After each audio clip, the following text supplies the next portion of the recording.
ये शायद केवल एक ही हो सकता है। लेकिन ये बात समझना आपके लिए बहुत ही ज्यादा जरूरी है कि जो भी कीमती समय आप इन खास लोगों को देते हैं, वह समय उनके लिए और आपके लिए वाकई में बहुत अहमियत रखता है। और हम इस विषय पर विस्तार से चर्चा करेंगे कि व्यक्तिगत तौर पर जाहिर है कि आप जो भी हैं, अपनी उस विशेष वजह से आपको पक्का करना होगा कि आप सही और प्रेरणादायक लोगों के साथ रहें। कल हमने विस्तार से बात की थी कि दुनिया के शीर्ष 1% लोगों के लिए जो नंबर एक सबसे कीमती मुद्रा है, वह और कुछ नहीं बल्कि समय है। यह उनके पास मौजूद सबसे कीमती और सबसे मूल्यवान मुद्रा मानी जाती है। हकीकत यह है कि हम में से अधिकांश के पास वास्तव में प्रचुर समय होता है, फिर भी हम इसके मूल्य को नहीं समझते।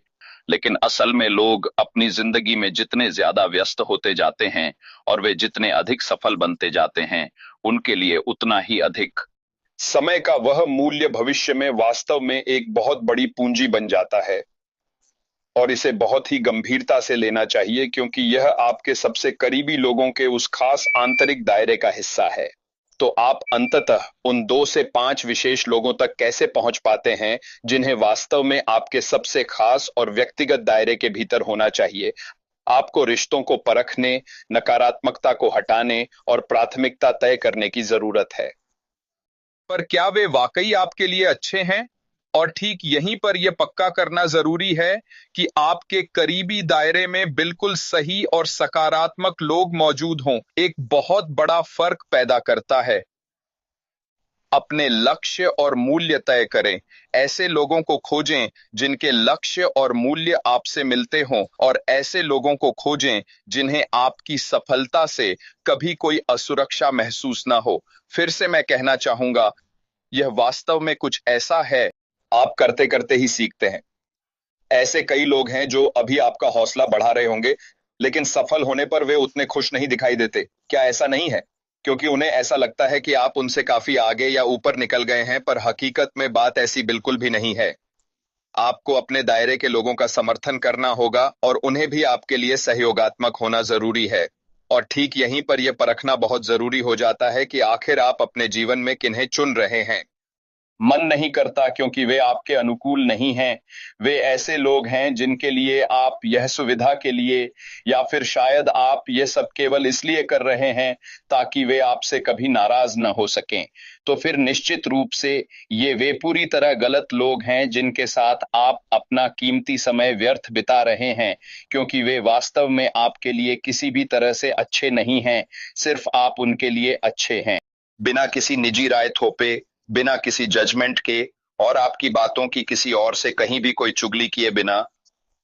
तो आप समझ लीजिए कि आपके दोस्तों के सर्कल में वाकई कोई बहुत ही अच्छा इंसान मौजूद है, क्योंकि ये वो खास इंसान है जिससे आप अपने मुश्किल वक्त और हर तरह की कठिन परिस्थितियों में अपने दिल की गहरी बात पूरी तरह से खुलकर कह सकते हैं। और वो बिना आपको परखे आपकी बात सुनेगा, जो आपकी बात सुनने को तैयार हो, और यह यकीनन आपकी और उन दोनों की ही असल में काफी मदद करे। आप धीरे धीरे खुद को किसी व्यक्ति से थोड़ा थोड़ा अलग करें, और फिर वे जाहिर तौर पर यह अच्छी तरह से समझ जाएंगे कि आप और वे शायद उतने करीब नहीं हैं जितना उन्होंने पहले सोचा था। और अगर वे वाकई सच्चे इंसान हैं जो वाकई आपके सबसे करीबी दायरे में होने चाहिए, तो वे खुद आपके पास चलकर आकर आपसे खुलकर बात करेंगे और आपसे पूछेंगे वजह और बाकी सब बातों के बारे में। और फिर आप कर वो खुली बातचीत जिसके बारे में हमने अभी चर्चा की, वो एक ऐसे साथी के साथ होनी चाहिए जिससे आप अपने गहरे शक और डर साझा करने में पूरी तरह सुरक्षित महसूस कर सकें, क्योंकि असल में आप ही मेरे शक और डर का एक महत्वपूर्ण हिस्सा है। मात्रा से बढ़कर हमेशा गुणवत्ता। वाकई ये काफी असरदार और मन को छूने वाली बात है। तरक्की में साथ देने वाला एक छोटा और खास समूह किसी बड़ी बेतरतीब समूह से नेटवर्क। इसका मतलब क्या है? असल में वो लोग जो आपसे जुड़ते हैं, जो आप पर भरोसा करते हैं, जो लोग आपको पसंद करते हैं और मदद करेंगे, उनके एक छोटे समूह का होना वास्तव में कहीं ज्यादा बेहतर है, उन लोगों के एक बहुत बड़े समूह के बजाय, जो आपके द्वारा तय किए गए मुख्य लक्ष्यों के साथ मेल नहीं खाते। हमने ये सब पहले भी देखा है ना? यदि आप भी मेरी तरह इस सफर पर काफी लंबे समय से हमने ऐसे बहुत से लोग देखे हैं जिनके पास बहुत बड़े और विशाल संगठन मौजूद हैं, लेकिन क्या ये वाकई में वे सही संगठन हैं जिन्हें एक इंसान को अपने पास रखना चाहिए? और इस बात का मुख्य सार शायद नहीं ही है, क्योंकि आपके लिए एक बहुत ही करीबी और अच्छी तरह एकजुट रहने वाली टीम का होना कहीं ज्यादा फायदेमंद है। एक छोटा दायरा होना अधिक फायदेमंद है, जिनमें ऐसे लोग हों जिन पर आप पूरी तरह से भरोसा कर सकें, मगर वास्तव में जो सचमुच आपके सबसे महत्वपूर्ण बात यह है कि वे बिल्कुल आप ही के जैसे समान जीवन मूल्यों और समान विचारों वाले लोग हैं। सक्रिय रहें। सिर्फ दोस्ती के होने का इंतजार करने के बजाय खुद सक्रिय होकर ऐसे गुरु और दोस्त खोजें जो आपको निरंतर प्रेरित करें। आखिर हम में से कितने ऐसे लोग हैं जो किसी को देखकर अपने मन में गहराई से ये सोचते हैं कि मेरे विचार इस इंसान से बिल्कुल मिलते हैं और मैं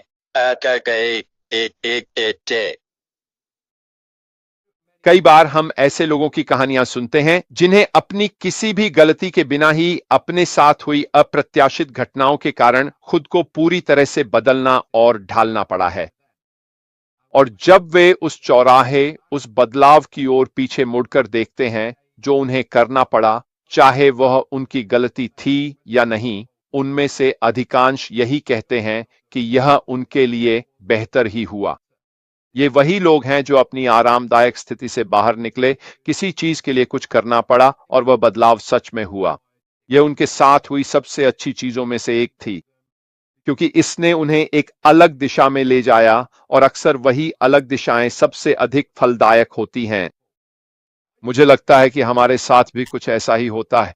अपने व्यवसाय में हमें खुद को ढालना पड़ा उन परिस्थितियों के अनुसार जो हमारे चारों ओर थीं। अब हम उसी लक्ष्य की ओर एक अलग रास्ते पर हैं, लेकिन इसका मतलब है कि हम आगे बढ़ रहे हैं और चलते चलते खुद को ढाल रहे हैं।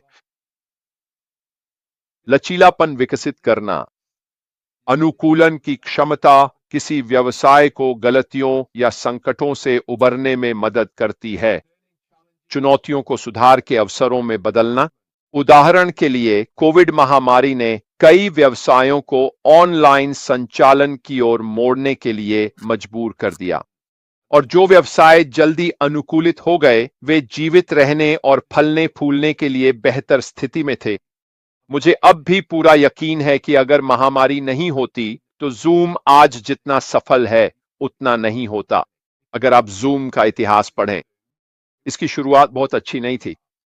उन्हें जीवित रहने के लिए तीसरे पक्ष के धन का भारी निवेश लेना पड़ा था, और वास्तव में महामारी ही थी जिसने उनके लिए सब कुछ संभव बना दिया।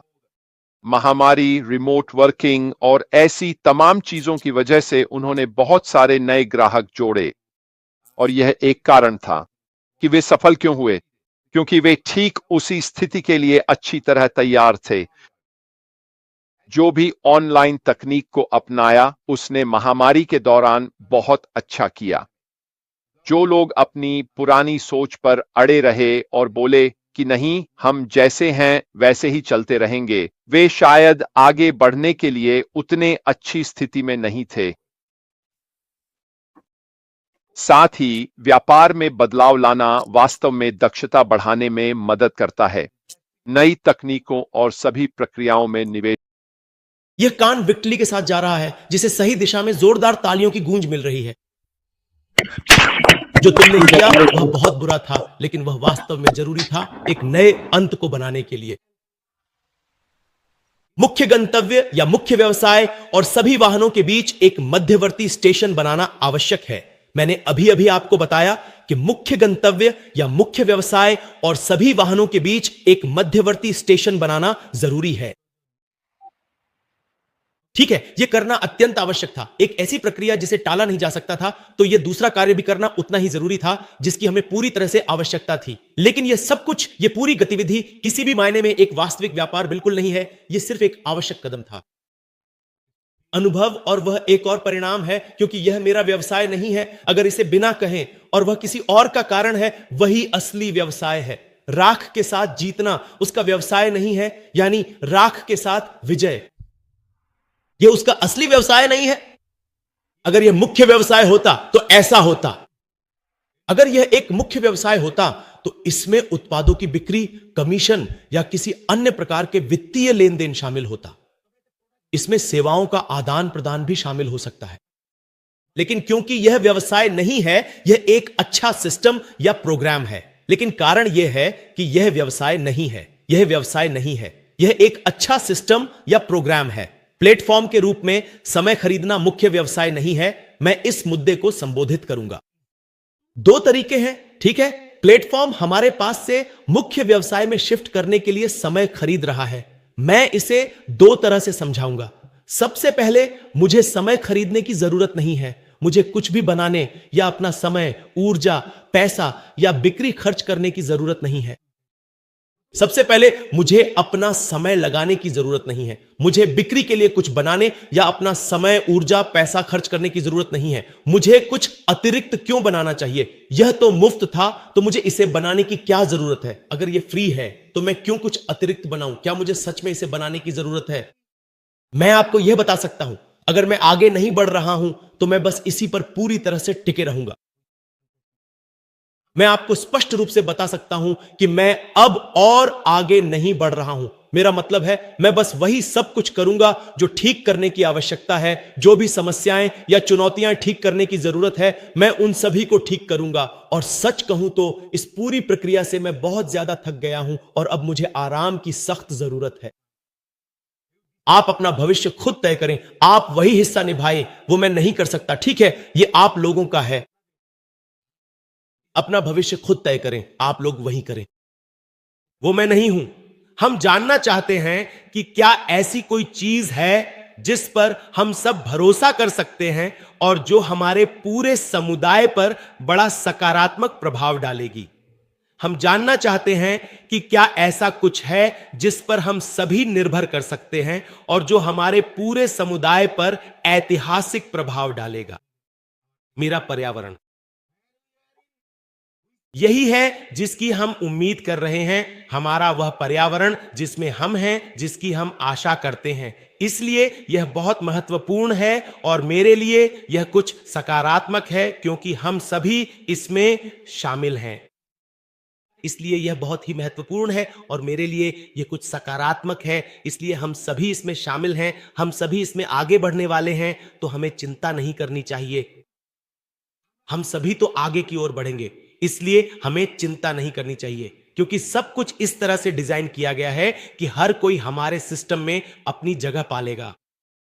सब कुछ इस तरह से डिजाइन किया गया है कि हमारे सिस्टम में सभी को जगह मिलेगी। जोरदार क्लब में भी हमारे सिस्टम में सभी को जगह मिलेगी।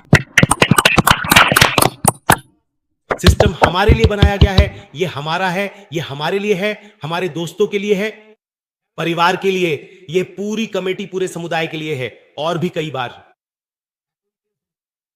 जैसा कि आपने कहा, भले ही वे इसमें शामिल ना हो, फिर भी उन्हें इसका लाभ मिलेगा। यहां तक कि हमारे जान पहचान वाले, जैसा कि आप कह रहे हैं, वे इसमें शामिल न भी हों, तब भी वे इससे लाभान्वित होंगे। यह एक इंटरकनेक्टेड सिस्टम है जो अंदर से आपस में जुड़ा हुआ है। यह होने ही वाला है, चाहे हमें पसंद हो या ना हो। हम चाहते हैं कि यह जरूर हो, हम इसे बनाना चाहते हैं और यह होगा भी। इंटरफेस, धन्यवाद, धन्यवाद। इंटरफेस हर जगह है। हम सभी एक अलग समाज में हैं और हर जगह इसका प्रभाव पड़ेगा। पूरी दुनिया में हम एक अलग समाज में रह रहे हैं। हर समाज प्रभावित होगा, चाहे आपको पसंद हो या ना हो। और फिर हर जगह से लोग, हर जगह से, हर महाद्वीप एकीकृत होगा, हर समाज प्रभावित होगा, चाहे आप चाहें या नहीं। हर जगह से, हर महाद्वीप से लोग इसमें शामिल होने जा रहे हैं। यह एकीकरण और भी मजबूत होगा। फिर वह एकजुट होंगे। इसलिए यह बहुत महत्वपूर्ण है कि हम इसे एक सकारात्मक प्रभाव के रूप में देखें और फिर हम इसमें शामिल रहेंगे। इसलिए यह बहुत जरूरी है कि हम इसे एक सकारात्मक प्रभाव के रूप में देखें। आप